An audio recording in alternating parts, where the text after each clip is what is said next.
بسم اللہ الرحمن الرحیم نحمدہ ونصلی علی رسولہ الکریم اما بعد۔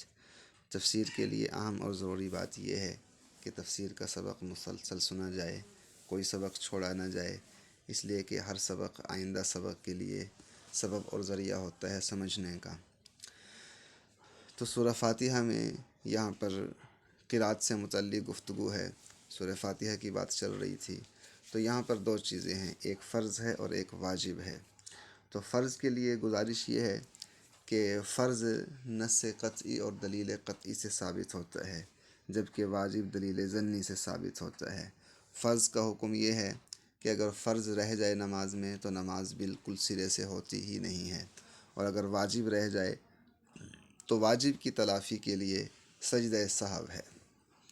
تو یہاں پر دو چیزیں ہیں، ایک مطلق قرأت کرنا ہے، پورے قرآن میں سے کچھ بھی پڑھ لیا جائے، اور ایک سورہ فاتحہ کو مخصوص طور پر پڑھنا۔ تو اب یہاں پر آیت میں آتا ہے کہ فقرؤ ما تیسر من القرآن، سورہ مزمل کی آیت ہے، اس کی مکمل تفسیر تو وہیں ہوگی۔ یہاں سے اتنی بات جو ثابت ہوتی ہے یہاں موقع کے مناسبت سے وہ یہ ہے کہ فقرؤ ما تیسر من القرآن، یہاں پر امر ہے، حکم ہے کہ تم جو آسان ہو قرآن میں سے تم پڑھ لو۔ تو یہاں حکم کو عام رکھا ہے پڑھنے سے متعلق، لہذا قرأت کے بارے میں یہاں پر یہ ہے کہ تم جتنا قرآن آسان ہو پڑھ لو۔ یہاں سے اسپیسیفک طور پر، مخصوص طور پر سورہ فاتحہ کا پڑھنا ثابت نہیں ہوتا۔ یہاں قرآن پاک کا کچھ بھی حصہ پڑھنا ثابت ہوتا ہے، جہاں سے پڑھ لیا جائے سورہ فاتحہ ہے، سورہ فاتحہ کے علاوہ ہے کوئی اور صورت ہے، پورا قرآن ہے، کہیں سے بھی پڑھنے میں قرأت کفایت کر جائے گی۔ تو یہاں سے جو ثابت ہوتا ہے یہ ہے کہ یہ نص قطعی ہے، دلیل قطعی ہے۔ تو یہاں سے یہ ثابت ہوا کہ مطلق قرأت کرنا فرض ہے، صرف سورہ فاتحہ کو پڑھنا فرض نہیں ہے۔ تو سورہ فاتحہ سے متعلق احادیث آتی ہیں، جو سب سے پہلی جو حدیث یہاں پر بیان کی جائے گی وہ یہ ہے کہ لا صلاۃ لمن لم یقرأ بہا، جو سورہ فاتحہ کو نہ پڑھے اس کی نماز نہیں ہوتی۔ اور ایک حدیث میں یوں آتا ہے کہ لا صلاۃ لمن لم یقرأ بفاتحۃ الکتاب، تو جو سورہ فاتحۃ الکتاب نہ پڑھے اس کی نماز نہیں ہوتی۔ تو یہاں پر ایک اور حدیث جو حضرت ابو ہریرہ رضی اللہ تعالیٰ عنہ سے مروی ہے، اس کے بارے میں آتا ہے کہ من صلی صلاۃ لم یقرأ فیہا بأم القرآن فہی خداج۔ قرآن جیسے کہ پہلے گزر چکا ہے، سورہ فاتحہ کو کہتے ہیں کہ حضرت ابو ہریرہ رضی اللہ عنہ کی روایت میں کہ جس شخص نے نماز پڑھی اور اس میں سورہ فاتحہ ام القرآن یعنی سورہ فاتحہ کو نہیں پڑھا تو یہ نماز اس کی ناقص ہے، یعنی نماز کامل نہیں ہے، نماز میں کچھ نقص ہے۔ تو ایسے ہی اس نقص کی تلافی سجدہ سہو سے ہوتی ہے۔ تو یہ حدیث بتاتی ہے کہ سورہ فاتحہ کا پڑھنا واجب ہے، سورہ فاتحہ کا پڑھنا فرض نہیں ہے۔ اور دوسرا یہ حدیث ہے، اور حدیث بھی خبر واحد ہے، تو خبر واحد سے وجوب ثابت ہوتا ہے، خبر واحد سے فرضیت ثابت نہیں ہوتی۔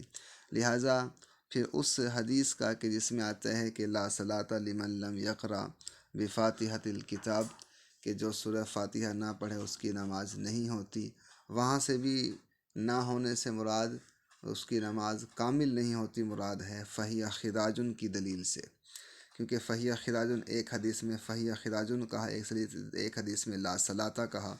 تو لا صلاۃ کا مطلب یہ ہوا کہ اس کی نماز پھر کامل نہیں ہوتی، چونکہ لا کے بہت سے معنی آتے ہیں، کمال کی نفی کے لیے بھی آتا ہے، کسی چیز کے کمال میں نفی کرنے کے لیے، اور کسی چیز کے وجود کی نفی کے لیے بھی آتا ہے، جیسے کہ حدیث میں آتا ہے کہ لا صلاۃ لجار المسجد الا فی المسجد، کہ مسجد کا جو پڑوسی ہے اس کی نماز نہیں ہوتی سوائے مسجد میں۔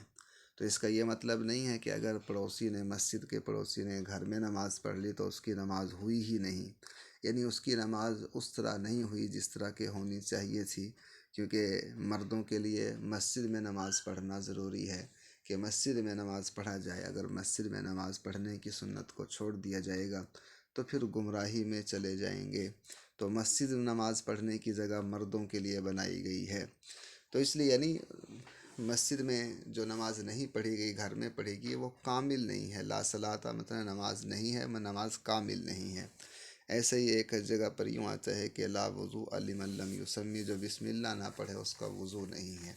مطلب کہ اس کا وضو کامل نہیں ہے، اس کا وضو ناقص ہے، ثواب میں کمی ہے۔ تو یہاں پر خداجن ہے اور لا صلاۃ لمن لم یقرأ بفاتحۃ الکتاب ہے۔ تو یہاں سے یہ ثابت ہوتا ہے کہ سورہ فاتحہ کا پڑھنا واجب ہے، اور اگر سورہ فاتحہ کو چھوڑ دیا جائے گا تو اس کی نماز ناقص رہ جائے گی، کامل نہیں ہوگی۔ تو اس نقصان کی تلافی پھر سجدہ صاحب سے کی جائے گی۔ تو دو چیزیں الگ الگ ثابت ہو گئی ہیں کہ مطلق قرات کرنا فرض آیت کی وجہ سے، اور سورہ فاتحہ کا پڑھنا واجب حدیث کی وجہ سے۔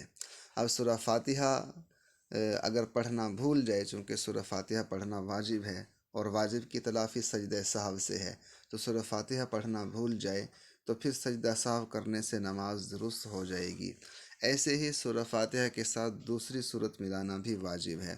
اگر سورہ فاتحہ کے ساتھ دوسری صورت ملانا بھول جائے تب بھی سجدہ سہو کرنے سے نماز ہو جائے گی، اور اگر سورہ فاتحہ کو مکرر 2 مرتبہ پڑھ لیا جائے تب بھی سجدہ سہو کرنا واجب ہو جائے گا۔ اگر یہ ساری چیزیں کی ہیں بھول سے، مثلا بھول سے سورہ فاتحہ چھوٹ گئی، بھول سے سورہ فاتحہ کو مکرر پڑھ لیا، بھول سے سورہ فاتحہ کے ساتھ کوئی اور صورت نہیں ملائی، تو پھر سجدہ سہو کرنا واجب ہے۔ اگر سجدہ سہو بھی کرنا بھول جائے تو پھر اس کا اعادہ کرنا واجب ہے، تو وہ نماز وقت کے اندر اندر دوبارہ پڑھی جائے گی، پھر اعادہ واجب ہوتا ہے۔ تو یہ سارے احکامات نکلتے ہیں سورہ فاتحہ کے واجب ہونے سے۔ لیکن اگر یہ ساری چیزیں جان بوجھ کر چھوڑ دے، مثلا سورہ فاتحہ کو جان بوجھ کر چھوڑے، یا سورہ فاتحہ کو جان بوجھ کر 2 دفعہ پڑھ دیا، تو یا سورہ فاتحہ کو جان بوجھ کر اس کے ساتھ صورت نہیں ملائی، تو ان صورتوں کے اندر، ان تینوں صورتوں کے اندر پھر سجدہ صاحب سے تلافی نہیں ہوگی، اس لیے کہ بھول کر واجب چھوٹنے سے سجدہ صاحب سے تلافی ہوتی ہے، پھر اس کو دوبارہ نماز پڑھنا واجب ہے۔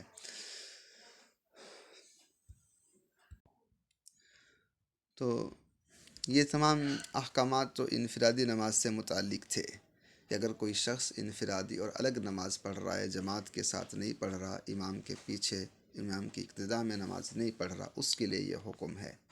اور اگر امام کے پیچھے پڑھ رہا ہے پھر اس سے قرات ساقط ہے، تو اس کی تفسیر قرات خلف الامام کے سبق میں، اگلے سبق میں انشاءاللہ آ جائے گی، اس میں تفصیل سے اس پر گفتگو ہوگی۔ تو سورہ فاتحہ پڑھنا کون کون سی رکعتوں میں واجب ہے؟ تو فرض کی آخری 2، فرض کی 4 رکعتوں والی جو فرض نماز ہے، فرض کی آخری 2 رکعتیں، یا مغرب میں 3 ہیں تو اس میں تیسری رکعت میں، اور فرض کی آخری 2 رکعتوں کے علاوہ فرض کی پہلی 2 رکعتوں میں، اور سنتوں اور نفلوں میں تمام رکعتوں میں، سنت اور نوافل کی تمام رکعتوں میں، اور فرض کی پہلی 2 رکعتوں میں سورہ فاتحہ کا پڑھنا واجب ہے۔